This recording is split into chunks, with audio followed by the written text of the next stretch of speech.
നമസ്കാരം. Object oriented PHP ട്യൂട്ടോറിയലിലേക്ക് എല്ലാവരെയും സ്വാഗതം ചെയ്യുന്നു. ഇതിനു മുമ്പുള്ള വീഡിയോയിൽ നമ്മൾ PHPയുടെ കുറച്ച് ബേസിക്സ് ഡിസ്കസ് ചെയ്തു. ഒരു 50 മിനിറ്റോളം വരുന്ന ഒരു വീഡിയോയിൽ PHPയുടെ ബേസിക് ആയിട്ടുള്ള കാര്യങ്ങളൊക്കെ നമ്മൾ ഡിസ്കസ് ചെയ്തു. ഇന്ന് നമ്മൾ ഡിസ്കസ് ചെയ്യാൻ പോകുന്നത്, അല്ലെങ്കിൽ ഇനിയുള്ള കുറച്ച് വീഡിയോസിൽ നമ്മൾ ഡിസ്കസ് ചെയ്യാൻ പോകുന്നത് ഒബ്ജക്റ്റ് ഓറിയൻറ്റഡ് PHP ആണ്. സോ എന്താണ് object oriented programming, object oriented methodology എന്നറിയില്ല എന്നുണ്ടെങ്കിൽ നമ്മൾ ഇതിനു മുൻപ് ഒബ്ജക്റ്റ് ഓറിയൻറ്റഡ് പ്രോഗ്രാമിങ്ങിനെ കുറിച്ച് ഒരു ചെറിയ വീഡിയോ ചെയ്തിട്ടുണ്ട്. അത് കണ്ടതിന് ശേഷം തിരിച്ചു വരിക. സോ നമുക്ക് PHPയിൽ എങ്ങനെ ഒബ്ജക്റ്റ് ഓറിയൻറ്റഡ് പ്രോഗ്രാമിംഗ് ചെയ്യാമെന്നാണ് നോക്കാൻ പോകുന്നത്. PHPയുടെ ബേസിക്സ് അറിയില്ല എന്നുണ്ടെങ്കിൽ ഇതിന് തൊട്ട് മുമ്പുള്ള നമ്മൾ ചെയ്ത വീഡിയോ കണ്ടതിന് ശേഷം മാത്രം തിരിച്ചു വരിക. അതിൽ PHP എങ്ങനെയാണ് വർക്ക് ചെയ്യുന്നത്, PHPയുടെ ബേസിക്സ് കാര്യങ്ങളെല്ലാം നമ്മൾ പറയുന്നുണ്ട്. അതിനുശേഷം മാത്രം ഈ ഒബ്ജക്റ്റ് ഓറിയൻറ്റഡ് PHPയുടെ വീഡിയോയിലേക്ക് വന്നാൽ മതി. സോ ഒബ്ജക്റ്റ് ഓറിയൻറ്റഡ് PHP ചെയ്യാനായിട്ട് ഞാൻ നേരത്തെ വീഡിയോയിൽ ഡിസ്കസ് ചെയ്തിരുന്നു. ഒരു ഒബ്ജക്റ്റ് ഓറിയൻറ്റഡ് പ്രോഗ്രാമിങ്ങിൻ്റെ ബേസ് എന്ന് പറയുന്നത് ക്ലാസ്സസും ഒബ്ജക്ട്സുമാണ്. സോ ഇന്നത്തെ വീഡിയോയിൽ നമ്മൾ ഡിസ്കസ് ചെയ്യുന്നത് എങ്ങനെ ക്ലാസ്സസും ഒബ്ജക്ട്സും ക്രിയേറ്റ് ചെയ്യും എന്നുള്ളതാണ്. സോ PHPയുടെ അകത്തേക്ക് നമുക്ക് സ്ട്രേറ്റ് ഫോർവേഡായിട്ട് കിടക്കാം. ക്ലാസ് നെയിം, ഇതാണ് അതിൻ്റെ ഫോർമാറ്റ് എന്ന് പറയുന്നത്. ക്ലാസ്, നമുക്ക് സ്റ്റുഡൻറ്റ് എന്ന് പറഞ്ഞൊരു ക്ലാസ് ക്രിയേറ്റ് ചെയ്യാം. So class student, opening closing bracket. ഇതാണ് ഒരു സാധാരണ ഒരു ക്ലാസ്സിൻ്റെ സ്ട്രക്ചർ എന്ന് പറയുന്നത്. ഇനി നമുക്ക് ആ ക്ലാസ്സിൽ എന്തൊക്കെ എലമെൻറ്റ്സ് വേണമെന്നാണ് അറിയേണ്ടത്. നമുക്കറിയാം, നമ്മളൊരു റിയൽ വേൾഡ് സിസ്റ്റത്തിനെയാണ് ഒബ്ജക്റ്റ് ഓറിയൻറ്റഡ് പ്രോഗ്രാമിംഗ് വെച്ചിട്ട് റെപ്രസെൻറ്റ് ചെയ്യുന്നത്. എപ്പോഴും ഒരു റിയൽ വേൾഡ് സിസ്റ്റം എന്ന് പറയുമ്പം സ്റ്റുഡൻറ്റ് ഒരു റിയൽ വേൾഡ് സിസ്റ്റത്തിൻ്റെ ഭാഗമാണ്. സ്റ്റുഡൻറ്റ് മാനേജ്മെൻറ്റ് അല്ലെങ്കിൽ ഒരു സ്കൂൾ മാനേജ്മെൻറ്റ്, ഇതൊരു റിയൽ വേൾഡിലുള്ള ഒരു സിസ്റ്റമാണ്. അതിൽ നമ്മളൊരു ഭാഗം എടുക്കുകയാണ്. ഇപ്പോൾ ഒരു സ്റ്റുഡൻറ്റ് മാനേജ്മെൻറ്റ് സിസ്റ്റത്തിനെ നമ്മൾ എടുത്തു കഴിഞ്ഞാൽ അതിൽ നമുക്ക് എൻറ്റിറ്റീസിനെ ഐഡൻറ്റിഫൈ ചെയ്യാനായിട്ട് പറ്റും. എൻറ്റിറ്റി എന്ന് പറയുന്നത് എന്തിനേയും ഒരു എൻറ്റിറ്റി എന്ന് പറയാം. അതിന് n നമ്പർ ഓഫ് പ്രോപ്പർട്ടീസ് ഉണ്ടായാൽ മതി. അതായത് കുറേ പ്രോപ്പർട്ടീസ് ഉള്ള എന്തും ഒരു എൻറ്റിറ്റിയാണ്. ഒരു സ്റ്റുഡൻറ്റ് എടുത്താൽ സ്റ്റുഡൻറ്റ് ഒരു എൻറ്റിറ്റിയാണ്. സ്റ്റുഡൻറ്റിന് ഒരുപാട് പ്രോപ്പർട്ടീസ് ഉണ്ട്. സ്റ്റുഡൻറ്റ് നെയിം ഉണ്ട്, ഏജ് ഉണ്ട്, റോൾ നമ്പർ ഉണ്ട്, ഇതൊക്കെ പ്രോപ്പർട്ടീസാണ്. ഇങ്ങനെ n നമ്പർ ഓഫ് പ്രോപ്പർട്ടീസ് ഉള്ള ഒന്നാണ് എൻറ്റിറ്റി എന്ന് പറയുന്നത്. സോ നമ്മളൊരു എൻറ്റിറ്റി ഐഡൻറ്റിഫൈ ചെയ്യുന്നു. ആ എൻറ്റിറ്റിക്ക് കുറേ, ഞാൻ ആ ഒബ്ജക്റ്റ് ഓറിയൻറ്റഡ് പ്രോഗ്രാമിൻ്റെ വീഡിയോയിൽ അത് പറഞ്ഞിട്ടുണ്ട് ഡീറ്റെയിൽഡ് ആയിട്ട്. ആ എൻറ്റിറ്റിക്ക് കുറേ പ്രോപ്പർട്ടീസ് ഉണ്ട്, കുറേ ആക്ഷനുകളുണ്ട്. ഈ പ്രോപ്പർട്ടീസാണ് ഇതിലെ വേരിയബിൾസ് അല്ലെങ്കിൽ ഡാറ്റ മെമ്പേഴ്സ് ആയിട്ട് വരുന്നത്. ആക്ഷൻസ് ആണ് ഇതിൻ്റെ അകത്ത് ഫങ്ഷൻസ് ആയിട്ട് വരുന്നത്. അപ്പോൾ നമ്മൾ ക്ലാസ് സ്റ്റുഡൻറ്റ് ക്രിയേറ്റ് ചെയ്തു. ഇനി നമുക്ക് വേണ്ടത് ആ സ്റ്റുഡൻറ്റിന് എന്തൊക്കെ പ്രോപ്പർട്ടീസ് ഉണ്ടെന്നുള്ളതാണ്. സ്റ്റുഡൻറ്റ് നെയിം ഉണ്ട്, അപ്പോൾ $നെയിം. സ്റ്റുഡൻറ്റിന് റോൾ നമ്പർ ഉണ്ട്, റോൾ നമ്പർ. നമ്മൾ തൽക്കാലം ഈ രണ്ട് ഇൻഫർമേഷനാണ് കീപ്പ് ചെയ്യുന്നത്. സ്റ്റുഡൻറ്റ് നെയിം ഉണ്ട്, റോൾ നമ്പർ ഉണ്ട്. ഓക്കെ, ഇവിടെ ഒബ്ജക്റ്റ് ഓറിയൻറ്റഡ് പ്രോഗ്രാമിങ്ങിൻ്റെ ഒരു പ്രധാനപ്പെട്ട ഒരു കൺസെപ്റ്റാണ് ഇതിൻ്റെ വിസിബിലിറ്റി മോഡ് എന്ന് പറയുന്നത്. അതായത് ഇതിൻ്റെ ആക്സസ് എങ്ങനെയാണ്, ഈ ക്ലാസ്സിൻ്റെ എലമെൻറ്റ്സിനെ ക്ലാസ്സിന് പുറത്തേക്കുള്ള ആക്സസ് എങ്ങനെയാണ്, ക്ലാസ്സിന് പുറത്തേക്ക് ഇതിനെ ആക്സസ് ചെയ്യാൻ പറ്റുമോ ചെയ്യാൻ പറ്റില്ലയോ എന്നുള്ളത്.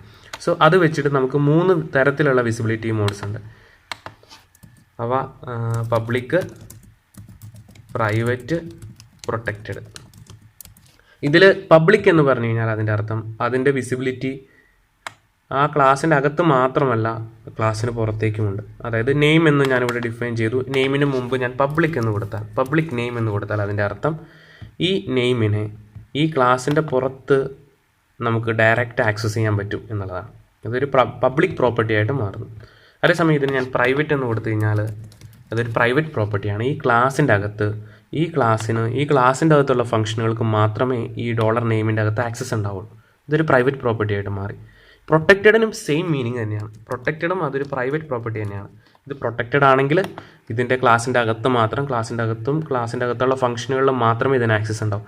അപ്പോൾ എന്താണ് പ്രൈവറ്റും പ്രൊട്ടക്റ്റഡും തമ്മിലുള്ള വ്യത്യാസം എന്നുള്ളത് നമ്മൾ ഇനി വരുന്ന വീഡിയോയിൽ ഡിസ്കസ് ചെയ്യും. കാരണം ഇപ്പോൾ അത് പറഞ്ഞാൽ മനസ്സിലാവില്ല. ബാക്കി എല്ലാ കാര്യത്തിലും പ്രൈവറ്റും പ്രൊട്ടക്റ്റഡും സെയിം ആണ്, പക്ഷേ ചെറിയൊരു വ്യത്യാസമുണ്ട്. അതെന്താണെന്ന് നമുക്ക് പിന്നെ ഡിസ്കസ് ചെയ്യാം. ഇപ്പോൾ തൽക്കാലം നമ്മൾ ഈ പ്രൊട്ടക്റ്റഡിനെ അങ്ങ് മാറ്റി വെച്ചേക്കാം. നമ്മൾ പ്രൊട്ടക്റ്റഡ് ഇപ്പോൾ നോക്കുന്നില്ല. നമ്മളിപ്പം പ്രൈവറ്റും പബ്ലിക്കും മാത്രമേ നമ്മൾ നോക്കുന്നുള്ളൂ. സോ നമ്മളിവിടെ പറയാണ് പ്രൈവറ്റ് $നെയിം. അതായത് ഈ ക്ലാസ്സിൻ്റെ അകത്ത് 2 വേരിയബിൾസ് നമ്മൾ പ്രൈവറ്റ് ആക്കി വയ്ക്കുകയാണ്. ഒബ്ജക്റ്റ് ഓറിയൻറ്റഡ് പ്രോഗ്രാമിൽ നമ്മൾ മിക്കവാറും ചെയ്യുന്ന ഒരു ഐഡിയ എന്ന് പറയുന്നത് ഡാറ്റ എല്ലാം പ്രൈവറ്റ് ആക്കി വയ്ക്കും. എന്നിട്ട് ഈ ഡാറ്റേനെ ആക്സസ് ചെയ്യാൻ വേണ്ടിയിട്ട് കുറച്ച് പബ്ലിക് ഫംഗ്ഷനുകൾ ഉണ്ടാക്കി വയ്ക്കും. ഈ പബ്ലിക് ഫംഗ്ഷൻ വഴി മാത്രമായിരിക്കും നമുക്ക് ഈ ഡാറ്റയെ ആക്സസ് ചെയ്യാൻ പറ്റുക. ഉദാഹരണത്തിന് നമുക്കിവിടെ നെയിം സെറ്റ് ചെയ്യണം. അപ്പോൾ നമ്മൾ അതിന് വേണ്ടി ഒരു ഫംഗ്ഷൻ ഉണ്ടാക്കുകയാണ്. ഫംഗ്ഷൻ സെറ്റ് നെയിം സെറ്റ് ചെയ്യാൻ വേണ്ടിയിട്ടൊരു ഫംഗ്ഷൻ. ഓക്കെ, അതുപോലെ റോൾ നമ്പർ സെറ്റ് ചെയ്യാൻ വേണ്ടിയിട്ടൊരു ഫംഗ്ഷൻ ഉണ്ടാക്കുകയാണ്. Function set roll number. Okay, ഇപ്പോൾ നമുക്ക് രണ്ട് ഫംഗ്ഷൻ ഉണ്ട്. നെയിം സെറ്റ് ചെയ്യാനൊരു ഫംഗ്ഷൻ, റോൾ നമ്പർ സെറ്റ് ചെയ്യാനൊരു ഫംഗ്ഷൻ. ഓക്കെ, ഇനി നമുക്ക് ഈ നെയിം കിട്ടണം, നെയിമും റോൾ നമ്പർ കിട്ടണം. അപ്പോൾ അതിന് വേണ്ടിയിട്ട് നെയിമും റോൾ നമ്പർ കിട്ടാൻ വേണ്ടിയിട്ട് നമുക്ക് ഒരു ഫംഗ്ഷൻ ക്രിയേറ്റ് ചെയ്യാം. ഫംഗ്ഷൻ ഗെറ്റ് നെയിം കിട്ടാൻ വേണ്ടിയിട്ടൊരു ഫംഗ്ഷൻ. അതുപോലെ ഫംഗ്ഷൻ ഗെറ്റ് റോൾ നമ്പർ കിട്ടാൻ വേണ്ടിയിട്ടൊരു ഫംഗ്ഷൻ. ഇപ്പോൾ നമ്മൾ നോക്കിയാൽ അറിയാം, 2 പ്രൈവറ്റ് വേരിയബിൾസും 4 പബ്ലിക് ഫംഗ്ഷനുകളും ക്രിയേറ്റ് ചെയ്തു. നമ്മളിത് പബ്ലിക്കാണ് പറഞ്ഞു കൊടുക്കുകയാണ്. സോ പബ്ലിക് ഫംഗ്ഷൻ എന്ന് പറയുമ്പോൾ ഈ ഫംഗ്ഷനെ പുറത്ത് ആക്സസ് ചെയ്യാൻ പറ്റും, പക്ഷേ ഈ ഡാറ്റയെ പുറത്ത് ആക്സസ് ചെയ്യാൻ പറ്റില്ല. ഓക്കെ, ഇനി നമുക്ക് ചെയ്യേണ്ടത് ഈ നെയിമിനെ ഇവിടെ നമുക്ക് സെറ്റ് നെയിം എന്ന് പറഞ്ഞാൽ അതിൻ്റെ അർത്ഥം എന്താ, നമുക്ക് പുറത്തു നിന്നും ഇതിൻ്റെ വാല്യൂവിനെ സെറ്റ് ചെയ്യാൻ പറ്റണം. അതായത് ഈ ക്ലാസ്സിന് പുറത്തു നിന്നും ഞാനൊരു വാല്യൂ, ഇപ്പോൾ എബി എന്നൊരു വാല്യൂ ഞാൻ ഇവിടെ നിന്ന് പാസ് ചെയ്താൽ അതിവിടെ റിസീവ് ചെയ്തിട്ട് ഈ നെയിം എബി എന്ന് സെറ്റ് ചെയ്യണം. പക്ഷേ പുറത്ത്, ഈ ക്ലാസ്സിന് പുറത്ത് ഈ നെയിമിനെ ആക്സസ് ചെയ്യാൻ പറ്റില്ല, കാരണം അത് പ്രൈവറ്റ് ആണ്. നമ്മൾ എന്താ ചെയ്യുക, ഈ സെറ്റ് നെയിം ഒരു ആർഗ്യുമെൻറ്റിനെ റിസീവ് ചെയ്യും. അത് നെയിം എന്നുള്ളൊരു ആർഗ്യുമെൻറ്റ്. പ്രത്യേകം ശ്രദ്ധിക്കുക, ഇവിടെ കൊടുക്കുന്ന ഈ നെയിമുമായിട്ട് ഒരു ബന്ധമില്ല. ഇത് ഈ ക്ലാസ്സിൻ്റെ മെമ്പറായിട്ടുള്ള നെയിമാണ്. ഇത് കംപ്ലീറ്റ്ലി ലോക്കലായിട്ടുള്ള ഒരു റിസീവ് ചെയ്യാൻ വേണ്ടിയിട്ടുള്ളൊരു നെയിമാണ്. ഈ രണ്ടാണ്. ഓക്കെ, ഇവിടെ റോൾ നമ്പർ സെറ്റ് ചെയ്യാനായിരുന്നു, നമ്മളൊരു റോൾ നമ്പറും ഇങ്ങോട്ട് പാസ് ചെയ്യുന്നു. ഓക്കെ, അപ്പോൾ ഇനി ഈ റോൾ നമ്പർ ഇവിടെ കിട്ടിക്കഴിഞ്ഞാൽ ഈ റോൾ നമ്പറിനെ ഈ ക്ലാസ്സിൻ്റെ റോൾ നമ്പറായിട്ട് സെറ്റ് ചെയ്യണം. ഇവിടെ നെയിം കിട്ടിക്കഴിഞ്ഞാൽ ഇത് ക്ലാസ്സിൻ്റെ നെയിമായിട്ട് ഇതിനെ സെറ്റ് ചെയ്യണം. അതിനായിട്ട് $this ആരോ. അപ്പോൾ എന്താണ് ദിസ് എന്നുള്ളത് ഞാൻ പറയാം. $this എന്ന് പറയുന്നത് ഈ സ്റ്റുഡൻറ്റ് ക്ലാസ്സിൻ്റെ ഒബ്ജക്റ്റിനെ ഡിനോട്ട് ചെയ്യാൻ വേണ്ടിയിട്ടാണ്. ഏത് ഒബ്ജക്റ്റാണ്, ഇപ്പോൾ അത് ഏത് ഒബ്ജക്റ്റാണ് എന്നുള്ളതാണ്. അത് ഞാനത് കുറച്ചുകൂടെ ഡീറ്റെയിൽ ആയിട്ട് പറയാം. ഇത് ചെയ്ത് കഴിയുമ്പോഴത്തേക്കും നിങ്ങൾക്കത് മനസ്സിലാവും. സോ $this ഇത് ആരോ ആണ്. $this എന്ന് പറഞ്ഞാൽ പിന്നെ നമ്മൾ ഈ ഡോളർ സിമ്പിൾ യൂസ് ചെയ്യേണ്ട ആവശ്യമില്ല. $this ആരോ നെയിം ഈക്വൽസ്, അതായത് ഈ നെയിമിനെ സെറ്റ് ചെയ്യാനാണ്. ഏത് നെയിമായിട്ട് സെറ്റ് ചെയ്യണം, ഇവിടെ നിന്ന് വരുന്ന നെയിം, ഈ നെയിമിനെ നമുക്ക് ഇങ്ങോട്ട് സെറ്റ് ചെയ്യണം. So $this name equals $name. Okay, നിങ്ങൾക്ക് കൺഫ്യൂഷൻ വരാതിരിക്കാൻ വേണമെങ്കിൽ വേറെ പേര് കൊടുക്കാം, $n എന്ന് കൊടുക്കാം. നിങ്ങൾക്ക് കൺഫ്യൂഷൻ വരണ്ട. $n. അപ്പോൾ $n ആ വാല്യൂ $this നെയിം എന്ന ഇതിലേക്ക് സെറ്റ് ചെയ്യുന്നു. അതുപോലെ തന്നെ റോൾ നമ്പർ നമ്മൾ സെറ്റ് ചെയ്യുന്നു. $this റോൾ നമ്പർ ഈക്വൽസ്, അവിടെ നമുക്ക് ഡോളർ വേണ്ട, റോൾ നമ്പർ ഈക്വൽസ് ഇവിടെ നിന്ന് വരുന്ന റോൾ നമ്പർ. അത് കൺഫ്യൂഷൻ ഉണ്ടാക്കാതിരിക്കാൻ നമ്മൾ R എന്ന് പറയുന്നു. $R. ഓക്കെ, ഇനി നമുക്ക് ഈ നെയിം കിട്ടണം. അപ്പോൾ എന്താ ചെയ്യേണ്ടത്, ഇപ്പോൾ ഉള്ള അതിൻ്റെ പേര് കിട്ടണമെന്നുണ്ടെങ്കിൽ നമ്മൾ പറയാണ് റിട്ടേൺ ചെയ്യാണ്. റിട്ടേൺ $this നെയിം, അവിടെ ഡോളർ വേണ്ട, ഇവിടെ നെയിമിന് ഡോളർ വേണ്ട. Return $this roll number. Okay, so നമ്മളൊരു ക്ലാസ് ക്രിയേറ്റ് ചെയ്തു. ഇനി ഈ ഒരു ക്ലാസ് ക്രിയേറ്റ് ചെയ്തിട്ട് നമ്മൾ എക്സിക്യൂട്ട് ചെയ്താലും യാതൊരു ഇമ്പാക്റ്റും ഉണ്ടാവില്ല, കാരണം വെറുതെ ഒരു ക്ലാസ് ക്രിയേറ്റ് ചെയ്തെന്നല്ല, നമ്മൾ വേറെ ഒന്നും ചെയ്തിട്ടില്ല. ഇനി ക്ലാസ്സിനെ ആക്ടിവേറ്റ് ചെയ്യണം, അല്ലെങ്കിൽ അതിൻ്റെ ഒരു ഫംഗ്ഷനാലിറ്റി നമുക്ക് ഉപയോഗിക്കണമെന്നുണ്ടെങ്കിൽ നമ്മുടെ ക്ലാസ്സിന് ഒബ്ജക്റ്റ് ക്രിയേറ്റ് ചെയ്തേ പറ്റുള്ളൂ. സോ നമുക്ക് ഈ ക്ലാസ്സിന് ഒരു ഒബ്ജക്റ്റ് ക്രിയേറ്റ് ചെയ്യാം. അത് വളരെ സിമ്പിളാണ്. $OB ഒരു object equals new class name ഇവിടെ സ്റ്റുഡൻറ്റ് എന്നാണ്, ന്യൂ സ്റ്റുഡൻറ്റ്. സോ ഇത് ചെയ്ത് കഴിയുമ്പം ഈ സ്റ്റുഡൻറ്റ് ക്ലാസ്സിൻ്റെ ഒരു ഒബ്ജക്റ്റാണ് ഇവിടെ ക്രിയേറ്റ് ചെയ്യുക. ഒരു ഒബ്ജക്റ്റ് എന്ന് പറഞ്ഞാൽ ഈ ക്ലാസ്സിൻ്റെ എല്ലാ പ്രോപ്പർട്ടീസും എല്ലാ ഫംഗ്ഷൻസും ഉള്ള അതിൻ്റെ ഒരു ഇൻസ്റ്റൻസ് ആണ്. ഈ $OB വെച്ചിട്ട് നമുക്ക് ഇതിലെ ആക്സസ് ചെയ്യാനായിട്ട് സാധിക്കും. സോ ഇനി ഈ $OB വെച്ച് ഇതിലെ പ്രോപ്പർട്ടീസിനെ ആക്സസ് ചെയ്യാൻ വേണ്ടിയിട്ട് നമ്മൾ $OB ആരോ എന്ന് പറഞ്ഞിട്ട് നമുക്കിതിൽ എന്തിനെ ആക്സസ് ചെയ്യാം. ഇപ്പോൾ നമ്മൾ നെയിമിനെ ആക്സസ് ചെയ്യാൻ ശ്രമിക്കുകയാണ്. $OB ആരോ നെയിം ഈക്വൽസ് ഒരു നെയിം സെറ്റ് ചെയ്യാൻ നോക്കുകയാണ്. ABC നോക്കാം, ഇവിടെ എറർ വരികയാണ്. Cannot access private property. കാരണം എന്താ, ഇവിടെ നെയിം എന്ന് പറയുന്ന ഒരു പ്രൈവറ്റ് പ്രോപ്പർട്ടിയാണ്, അതിനെ ആക്സസ് ചെയ്യാൻ പറ്റില്ല. സപ്പോസ് ഇതൊരു പബ്ലിക് പ്രോപ്പർട്ടി ആയിരുന്നെങ്കിൽ, പബ്ലിക് $name എന്നായിരുന്നെങ്കിൽ ഈ എറർ വരില്ലായിരുന്നു. ഓക്കെ, കാരണം ഇത് ഈ ക്ലാസ്സിന് പുറത്താണ്.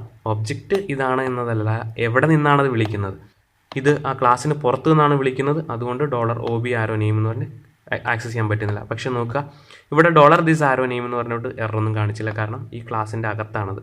ഓക്കെ, അതേസമയം എനിക്ക് ഈ ഫംഗ്ഷനുകളെ വിളിക്കാം, ഇതെല്ലാം പബ്ലിക്കാണ്. സോ നമുക്ക് ആദ്യം സെറ്റ് നെയിം വിളിക്കാം. $OB set name. സെറ്റ് നെയിമിലേക്ക് നമ്മളൊരു ആർഗ്യുമെൻറ്റ് കൊടുക്കണം. അത് നെയിമാണ്, ഞാൻ പറയുകയാണ് അപ്പു എന്നാണ് നെയിം. $OB ആരോ സെറ്റ് റോൾ നമ്പർ സെറ്റ് ചെയ്യണം. ഞാൻ റോൾ നമ്പർ കൊടുക്കുന്നത് 10 ആണ്. ഓക്കെ, ഇത്രയും ചെയ്യുമ്പോൾ ശരിക്കും സംഭവിക്കുന്നത് ഈ സ്റ്റുഡൻറ്റിന് ഒരു ഒബ്ജക്റ്റ് ക്രിയേറ്റ് ചെയ്യുന്നു. ഇപ്പോൾ $OB ആരോ സെറ്റ് നെയിം എന്നുള്ള ഫംഗ്ഷൻ വിളിക്കുമ്പോൾ ഈ കൺട്രോൾ ഈ സെറ്റ് നെയിമിൻ്റെ അങ്ങോട്ടേക്ക് പോകുന്നു. ഈ അപ്പു എന്നുള്ളത് $N കിട്ടുകയും ചെയ്യുന്നു. ഇനി ഈ $this എന്താണെന്ന് പറയാം. ഈ $this എന്ന് പറയുന്നത് ഇപ്പോൾ നമ്മൾ ഏത് ഒബ്ജക്റ്റിനാണ് ഇത് റെഫർ ചെയ്യുന്നത്? ഈ $OB ആണല്ലേ. ഈ $OB എന്ന് പറയുന്ന ഒബ്ജക്റ്റാണ് ഇവിടെ $this കൊണ്ട് ഉദ്ദേശിക്കുന്നത്. ഇപ്പോൾ ഈ ഫംഗ്ഷനെ എക്സിക്യൂട്ട് ചെയ്യുന്നത് ഏത് ഒബ്ജക്റ്റ് ആണോ ആ ഒബ്ജക്റ്റിനെ ഡിനോട്ട് ചെയ്യാനാണ് നമ്മൾ $this ഉപയോഗിക്കുന്നത്. ഇവിടെ $OB ആരോ എന്ന് പറയുന്നത് പോലെ അതേ എഫക്റ്റാണ് ഇവിടെ $this എന്ന് പറയുന്നത്. ഇത് ഒരു പോയിൻ്ററാണ് ശരിക്കും. ഈ പോയിൻ്റർ എന്ന് പറയുന്നത് ഇപ്പോൾ ഏത് ഒബ്ജക്റ്റ് ആണോ ആ ഒബ്ജക്റ്റിലേക്കാണ് അതിനെ പോയിൻ്റ് ചെയ്യുന്നത്. ദെൻ നമുക്കിനി ഡിസ്പ്ലേയും കൂടെ നോക്കാം. $echo $OB ആരോ ഗെറ്റ് നെയിം, നെയിം കിട്ടാൻ വേണ്ടിയിട്ട്. അതുപോലെ echo $OB get roll number execute ചെയ്യാം. അപ്പു 10, ഈ 2 റിസൾട്ടും കിട്ടി. നമുക്ക് ഈ നെയിമിനെ വീണ്ടും പ്രൈവറ്റ് ആക്കാം, എന്നാലും ഇതങ്ങനെ തന്നെ വർക്ക് ചെയ്യും. ഓക്കെ, സോ ഇവിടെ എനിക്ക് ഒരിക്കലും നെയിമിനെ ശരിക്കും സെറ്റ് ചെയ്യാൻ പറ്റില്ല ഇവിടെ നിന്ന്, കാരണം നെയിം പ്രൈവറ്റ് ആണ്. പക്ഷേ എനിക്ക് നെയിം ഇവിടെ നിന്ന് സെറ്റ് ചെയ്യാൻ പറ്റി. എങ്ങനെയാണ്? ഈ ഒരു ഫംഗ്ഷൻ്റെ സഹായത്തോടെ. സോ പ്രൈവറ്റ് പ്രോപ്പർട്ടി ആക്സസ് ചെയ്യാൻ വേണ്ടി നമ്മൾ പബ്ലിക് ഫംഗ്ഷനെ വിളിച്ചു, പബ്ലിക് ഫംഗ്ഷനിലേക്ക് പാസ് ചെയ്തു. ഈ ഫംഗ്ഷൻ മുഖാന്തരമാണ് നമുക്ക് ഇതിലെ വാല്യൂവിനെ ചേഞ്ച് ചെയ്യാൻ പറ്റിയത്. അതുപോലെ ഈ വാല്യൂവിനെ ആക്സസ് ചെയ്യാൻ ഇവിടെ പറ്റില്ലായിരുന്നു. ഇവിടെ എനിക്കൊരിക്കലും echo $OB ആരോ നെയിം OB ആരോ റോൾ നമ്പർ ഒന്നും എടുക്കാൻ പറ്റില്ല. പക്ഷേ get name get roll number ഈ പബ്ലിക് ഫംഗ്ഷനുകളുടെ സഹായത്തോടെ എനിക്ക് ഡാറ്റേനെ ഇവിടെ എടുക്കാനായിട്ട് പറ്റി. സോ ഇതാണ് ക്ലാസസ് ആൻഡ് ഒബ്ജക്റ്റിൻ്റെ ഏറ്റവും ബേസിക് കോൺസെപ്റ്റ് എന്ന് പറയുന്നത്. നിങ്ങൾക്കിത് മനസ്സിലായെന്ന് വിശ്വസിക്കുന്നു. നിങ്ങൾക്ക് എന്തെങ്കിലും സംശയമുണ്ടെങ്കിൽ താഴത്ത് കമൻറ്റ് ചെയ്താൽ നമുക്കത് കൂടുതൽ ഡിസ്കസ് ചെയ്യാം. സോ അടുത്ത വീഡിയോയിൽ നമുക്ക് വീണ്ടും കണ്ടുമുട്ടാം. ബൈ.